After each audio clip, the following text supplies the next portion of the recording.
Hello friends, स्वागत है आप सभी लोगों का हमारे चैनल कुकर स्टडी में। मैं कमल बेस्ट। इस वीडियो के माध्यम से दोस्तों आपको यहाँ पर कराऊंगा आर्मी टेक्निकल एनए का दोस्तों पार्ट नंबर 5, जो कि आपको यहाँ पर भौतिक विज्ञान के यानी कि फिजिक्स के महत्वपूर्ण क्वेश्चन मिलेंगे भाग नंबर 5 के। इससे पहले दोस्तों आपको 4 भाग कराए जा चुके हैं, जहाँ पर आपने महत्वपूर्ण क्वेश्चन को देखा। यदि आपने पिछले वाले 4 भागों को ना देखा हो तो आप ज़रूर देख लें, ताकि पिछले क्वेश्चन भी आपके तैयार हो जाए। तो आज हम बात करेंगे पार्ट नंबर 5 में कुछ महत्वपूर्ण क्वेश्चनों की। तो लगातार आप कॉपी और पेन निकाल लेंगे और सारे क्वेश्चनों को नोट करते रहेंगे। तो शुरू करते हैं, वीडियो को इत्मीनान से देखें दोस्तों आप आखिर तक। तो ये पहला क्वेश्चन क्या दिखता है आपको, निम्न किसका प्रयोग सामान्यतः मंदक के रूप में नाभिकीय अभिक्रिया में होता है। यानी आपको बताना है which of the following is commonly used moderator in the nuclear reaction. आपको मालूम होगा न्यूक्लियर रिएक्शनों के बारे में दोस्तों, जो एक प्रकार से नाभिकीय अभिक्रिया कहलाती हैं। न्यूक्लियर रिएक्शनें जो होती हैं दोस्तों, वहाँ पर आपने देखा होगा, एग्जाम्पल के तौर पर यदि आपने न्यूक्लियर रिएक्टर को ले लें, न्यूक्लियर रिएक्टर को ले लें, यहाँ पर आप जानते हैं दोस्तों न्यूक्लियर जो प्लांट्स होते हैं, यानी जहाँ पर ऊर्जा बहुत ज़्यादा प्राप्त करने के लिए दोस्तों एक प्रकार से यूरेनियम का या फिर आप इस प्रकार के ईंधन को ले लेते हैं, जिनका फिशन कराने के बाद में, यानी जिनका विखंडन कराने के बाद में दोस्तों बहुत ज़्यादा ऊर्जा प्राप्ति की जाती है। तो यहाँ पर देखिए, यदि आप यूरेनियम का लगातार फिशन करते हैं, विखंडन करते हैं, तो आपको मालूम होगा दोस्तों चेन रिएक्शन प्राप्त होती है आपको लगातार, यानी कि यहाँ पर लगातार इसका विखंडन होता जाता है और लगातार ऊर्जा प्राप्त होती जाती है। तो यहाँ पर दोस्तों एक प्रकार से ऊर्जा लगातार निकलती रहती है, चेन रिएक्शन होती है एक के बाद एक में। तो यहाँ पर देखिए, इस रिएक्शन को कंट्रोल करने के लिए कुछ चीज़ों का इस्तेमाल होता है, जिनको दोस्तों आप बोलते हैं मॉडरेटर। यानी इसके रिएक्शन को क्या करेंगे दोस्तों, आप धीमा करना है आपको, तो इसके लिए आप इस्तेमाल करते हैं मंदकों का, या फिर आप कहें दोस्तों मॉडरेटर का आप यूज़ करते हैं। तो यहाँ पर देखिए खासतौर पर आप किन का यूज़ करते हैं, आपको पूछा गया है। यहाँ पर हैवी वाटर का, यानी कि भारी जल का, या ग्रेफाइट का, या वाटर का, या ऑल अबव। यहाँ पर दोस्तों आप यूज़ करते हैं हैवी वाटर का भी करते हैं दोस्तों आप, यानी एक प्रकार से आप कहें D2O का यूज़ करते हैं आप हैवी वाटर, या फिर आप H2O का यूज़ करते हैं, या फिर दोस्तों आप करते हैं ग्रेफाइट का। यानी आपको दोस्तों यहाँ पर सारे ही दिए हैं, तो यहाँ पर आप कह देंगे all above. Option number D वाला हो जाएगा, उपरोक्त सभी। और यदि आपको दोस्तों खासतौर पर देखिए, यहाँ पर आपको ग्रेफाइट दिया रहता है या हैवी वाटर दिया रहता है, तो आप वहाँ टिक कर देंगे। यदि आपको तीनों ही दिए होंगे तो वहाँ पर दोस्तों आप यहाँ पर ऑल अबव में टिक कर देंगे। अगला क्वेश्चन देखिए दोस्तों, एक नाभिक का स्वतः निरंतर क्षय क्या कहलाता है। यानी आपको बताना है the phenomena of spontaneous disintegration of the nucleus on an atom.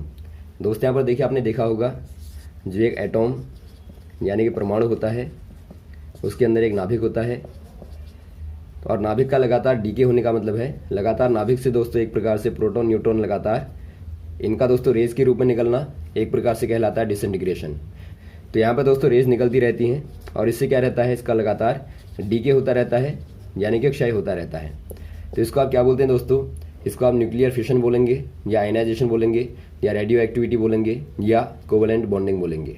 इसको दोस्तों आप बोलते हैं रेडियो एक्टिविटी, यानी कि रेडियो सक्रियता बोलते हैं। उदाहरण के तौर पर दोस्तों, यदि आप यूरेनियम का नाभिक लें, यानी कि यूरेनियम का दोस्तों आप 235 वाला न्यूक्लियर लें, तो यहाँ पर आप देखते हैं यूरेनियम एक प्रकार से दोस्तों क्या है, रेडियो एक्टिव एलिमेंट होता है, यानी कि रेडियो सक्रिय एलिमेंट होता है दोस्तों, तत्व होता है।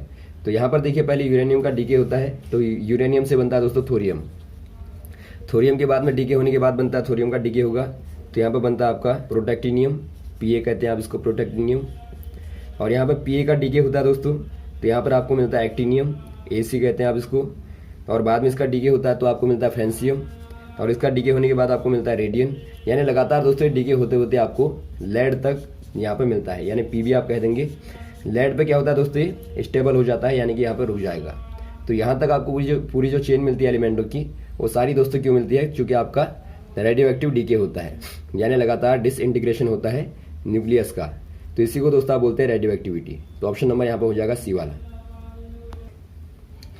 अगला क्वेश्चन देखिए दोस्तों, निम्न में कौन सत्य है। यानी आपको बताना है which of the following is correct. यहाँ पर पहला आपको दिया है the nuclear force does not depends on electric charge, यानी कि नाभिकीय बल आवेशों पर निर्भर नहीं करता।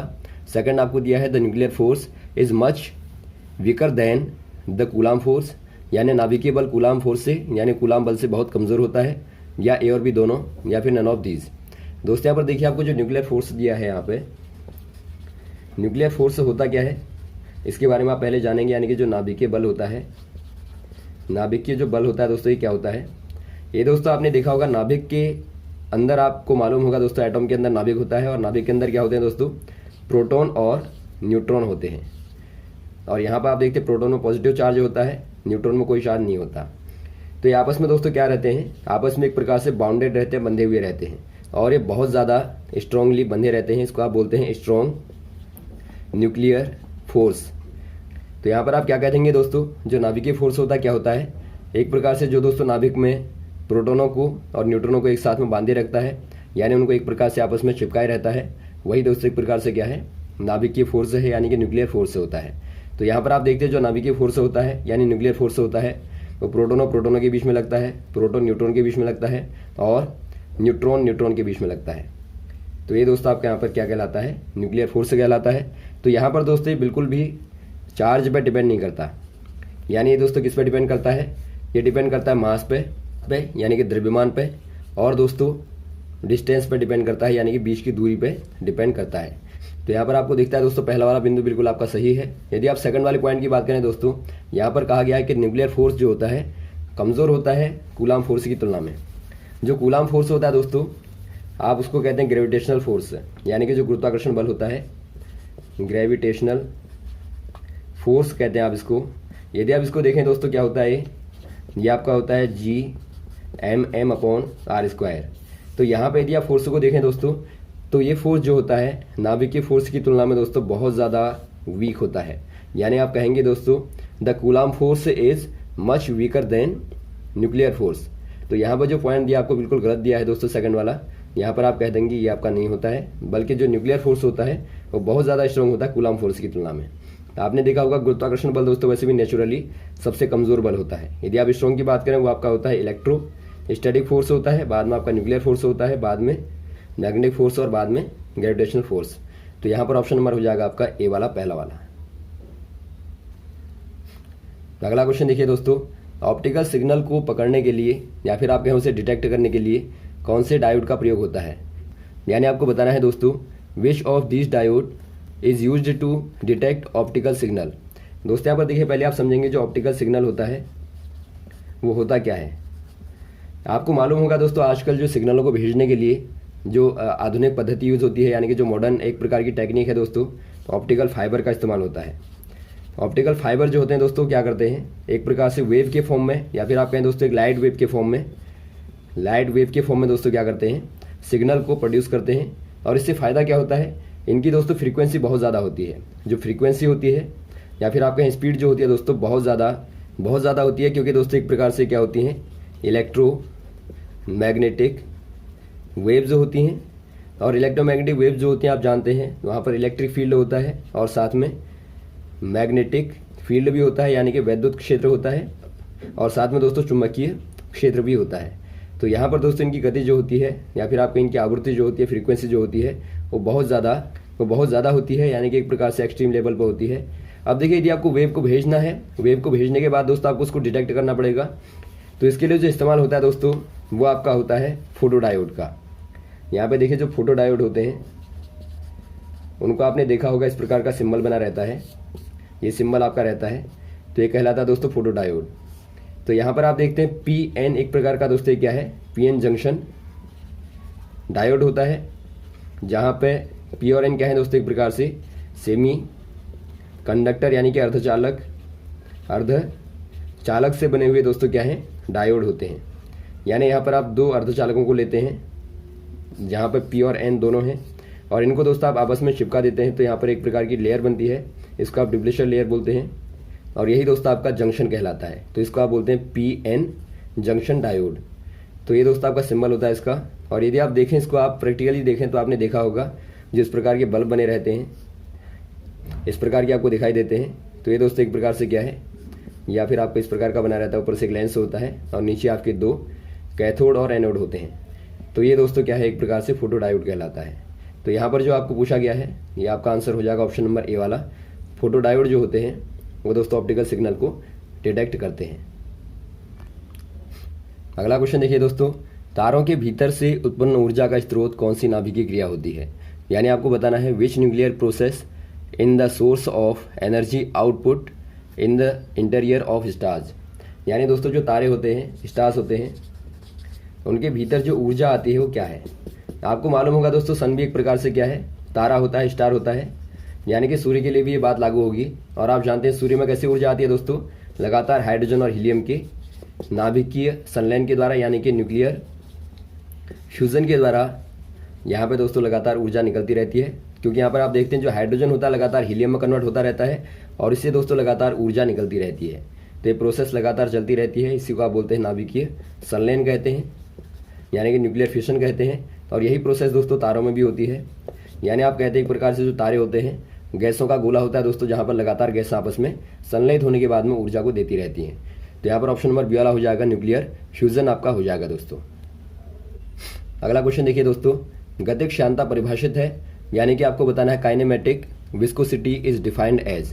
दोस्तों यहाँ पर देखिए जो काइनेटिक कहें, काइनेमेटिक कहें, विस्कोसिटी जो होती है यानी आप इसको बोलते हैं दोस्तों गतिक श्यानता। गतिक श्यानता क्या होती है, पहले तो आप श्यानता को समझेंगे दोस्तों। श्यानता क्या होती है, श्यानता देखिए दोस्तों एक प्रकार से श्यानता या फिर आप कहें विस्कोसिटी जो होती है ये दोस्तों एक प्रकार से लिक्विड यानी कि द्रवों और गैस यानी कि दोस्तों गैसों का महत्वपूर्ण गुण होता है, प्रॉपर्टी होती है। यानी एक प्रकार से आप कहें दोस्तों ये मैकेनिकल प्रॉपर्टी होती है, यांत्रिक गुण होता है गैसों का और द्रवों का। आपने देखा होगा दोस्तों कुछ द्रवों को देखा होगा जिनमें तरलता कम होती है। यानी आप पानी को ले लें, यदि आप वाटर को लें दोस्तों और ऑयल को आप ले लें तो आप देखेंगे दोनों के फ्लो में क्या अंतर होता है दोस्तों, यानी कि दोनों के बहाव में क्या अंतर होता है। आप यहाँ पे देखते हैं जो पानी होता है तेल के कंपैरिजन में ज़्यादा फास्ट होता है, यानी ज़्यादा तेज़ी के साथ में बहता है। तो इसका रीज़न जो होता है दोस्तों आपका श्यानता ही कहलाता है। क्योंकि आप जानते हैं जो श्यानता होती है, श्यानता एक प्रकार का फ्रिक्शनल फोर्स होता है। यानी कि आपने देखा होगा जो द्रव की या वायु की दोस्त आप ले लें, यहाँ पर आप एयर की लेयर ले लें या फिर आप वाटर की लेयरों को लें, तो यहाँ पर देखिए एक लेयर के ऊपर में क्या होता है, दूसरी लेयर क्या करती है दोस्तों, यहाँ पे एक प्रकार से फिसलती है। और फिसलने के बाद में जो घर्षण होता है, यानी कि मान लीजिए धारा का प्रवाह नीचे को होगा तो यहाँ पर बीच में दोस्तों क्या होता है, इनके एक प्रकार का फ्रिक्शन कार्य करता है। फ्रिक्शन कहने का मतलब है एक प्रकार का दोस्तों घर्षण कार्य करता है, जो कि पीछे की ओर दोस्तों क्या करता है, द्रवों को पीछे की ओर धकेलता है, यानी कि बहने का विरोध करता है। तो इसी को आप बोलते हैं श्यानता यानी विस्कोसिटी बोलते हैं। और ये दोस्तों एयर में और वाटर में दोनों में होता है। तो जो जितना ज़्यादा गाढ़ा होगा दोस्तों द्रव उसकी श्यानता उतनी ज़्यादा होगी। यानी आप ऑयल की देखेंगे तो ऑयल की श्यानता ज़्यादा होगी, विस्कोसिटी ज़्यादा होगी as compare to water, as compare to petrol, as compare to diesel. तो यहाँ पे देखिए दोस्तों आपको जो पूछा गया है गतिक श्यानता, तो गतिक श्यानता यानी कि जो काइनेटिक विस्कोसिटी होती है ये दोस्तों एक प्रकार से द्रवों के बहाव को बताती है कि कौन सा वाला द्रव कितना तेजी के साथ में बहेगा। तो इसके लिए आप निकाल लेते हैं विस्कोसिटी अपॉन डेंसिटी। यानी कि आपने कोई लिक्विड लिया दोस्तों, माना आपने पानी को लिया, वाटर को लिया, तो आप वाटर की विस्कोसिटी लेंगे और उसका भाग दे देंगे दोस्तों वाटर की डेंसिटी के साथ में। तो यहाँ पर आपको ये क्या देगा, ये दोस्तों आपको काइनेटिक विस्कोसिटी देगा, यानी कि एक प्रकार से गतिक श्यानता देगा। तो यहाँ पर ये क्या बताता है दोस्तों, एक प्रकार से क्या कहेंगे आप, kinetic viscosity is the ratio of viscosity and density of an liquid. तो यहाँ पर देखिए लिक्विड और एन एयर। तो यहाँ पर देखिए माना आपने लिया दोस्तों पानी को लेते हैं आप, दूसरा आप लेते हैं मान लीजिए आपने शहद को लिया, शहद यानी कि दोस्तों आपने हनी को ले लिया। तो यहाँ पर आप क्या देखेंगे, जो हनी की विस्कोसिटी और डेंसिटी होगी दोस्तों, यहाँ पर डेंसिटी ज़्यादा होगी हनी में और यहाँ पर वाटर में दोस्तों डेंसिटी कम होगी। तो यहाँ पर ज़्यादा तेज़ी के साथ में बहेगा और ये दोस्तों कम तेज़ी के साथ में बहेगा। यानी आप यहाँ से दोस्तों बहाव का पता लगा लेते हैं, जो द्रव होंगे जो तरल होंगे दोस्तों उनमें ज़्यादा कौन बहेगा, जिनकी डेंसिटी कम होगी। तो यहाँ पर ऑप्शन नंबर कौन सा हो जाएगा दोस्तों, ऑप्शन नंबर आपका सी वाला हो जाएगा, विस्कोसिटी अपॉन डेंसिटी। अगला क्वेश्चन देखिए दोस्तों, निम्न में सरल आवर्ती गति के लिए सही कथन है। यानी आपको बताना है which of the following about simple harmonic motion is correct.